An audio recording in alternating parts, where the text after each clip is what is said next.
రాజశేఖర్ రెడ్డి అంటే ఒక రాక్షసుడు, రావణాసురుడు లాంటోడు, రాజారెడ్డి ఒక దుర్మార్గుడుతో బిగినైన ప్రచారం కాంగ్రెస్ పార్టీ పట్టించుకోలే, రాజశేఖర్ రెడ్డి పట్టించుకోలే.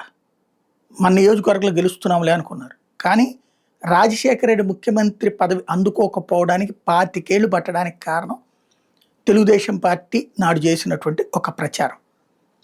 దేశమంతటా కూడా భారతీయ జనతా పార్టీ 2019లో ఘన విజయం సాధించింది. ఏకంగా 303 సీట్లు సాధించింది. 2018 దాకా భారతీయ జనతా పార్టీతో కలిసి ఉన్నటువంటి తెలుగుదేశం పార్టీ ఆ పైన నరేంద్ర మోడీ దుర్మార్గుడు, దేశాన్ని నమ్మేస్తున్నాడు, రాష్ట్రాన్ని నమ్మేస్తాడు లాంటి దారుణమైనటువంటి పదజాలం వాడినప్పుడు అది నమ్మిన ఆంధ్రులు సున్నా చేశారు భారతీయ జనతా పార్టీ పరిస్థితిని. చివరికి కమ్యూనిస్టుల కంటే దారుణమైనటువంటి పరిస్థితికి ఓట్ల శాతాన్ని తెచ్చేశారు. అంత దిగజారినటువంటి పరిస్థితి భారతీయ జనతా పార్టీ చరిత్రలోనే ప్రతిసారి 3-5% ఓట్లు వచ్చేది కాస్త 0.9% ఎంత వచ్చినాయి 2019. ఆ స్థాయికి దిగజార్చారు. ఎలా? రోజు మోడీ గురించి చేసినటువంటి తప్పుడు ప్రచారంతో. తెలుగుదేశం కానీ చంద్రబాబు కానీ ఒక ప్రచారం చేస్తే వాళ్ళు గెలవకపోవచ్చు, కానీ ఎదుటి వాళ్ళని నాశనం చేయగలుగుతారు. జగన్మోహన్ రెడ్డి గుర్తుపెట్టుకోవాల్సింది అదే. గొడ్డల పార్టీ అంటే తన మీటింగ్లో ఏదో జాతిని ఉద్దేశించి ప్రసంగించినట్టు 2 నిమిషాలు మాట్లాడితే అయిపోదు. అలాగే రోజుకొకటి. ఇప్పుడు ఫర్ ఎగ్జాంపుల్ అతను ఎవరో పాస్టర్ దొరికాడు మొన్న, అతనికి వైసీపీకి ఏమైనా సంబంధం ఉందా? కానీ పాస్టర్ అంటే వైసీపీ.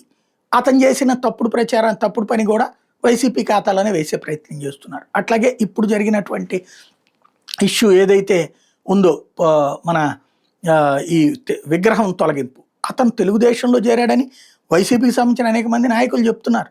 ఆ ఫోటోలు కూడా చూపెడుతున్నారు. తెలుగుదేశం జనసేనలో చేరాడు, తర్వాత తెలుగుదేశంతో కలిసి ఉన్నాడు అన్నట్టు. 2018లో వైసీపీలో ఉన్నటువంటి ఫోటోలతో వీళ్ళు ప్రజల్లోకి తీసుకెళ్ళిపోయారు. చంద్రబాబే స్వయంగా నోటితో మాట్లాడుతుంటారు. అదిగో రాజశేఖర రెడ్డి విగ్రహాన్ని, తన తండ్రి విగ్రహాన్ని తనే దీవిచ్చినటువంటి దుర్మార్గుడు, ఇట్లాంటి గొడ్డలి పార్టీ అన్నటువంటిది. ఇంత దారుణంగా ఉంటుంది Chandrababu Naidu style of functioning. దానికి అనుగుణంగా డప్పులు కొట్టేటటువంటి ఈనాడు, ఆంధ్రజ్యోతితో పాటుగా డిబేట్ల ద్వారా ప్రజల్లోనికి మోసం చేసుకెళ్ళగలిగేటటువంటి అర్ధజన మీడియా కూడా ఉంటుంది. వాళ్ళందరూ తెలుగుదేశాన్ని అధికారంలోకి తేలేకపోవచ్చు, కానీ ఎదుటి వాళ్ళని అధికారంలో దించడంలో తెలుగుదేశం మీద పాజిటివ్ తేలేకపోవచ్చు, కానీ తెలుగుదేశం వ్యతిరేకుల మీద నెగిటివ్ క్రియేట్ చేయడంలో సిద్ధాస్తులు.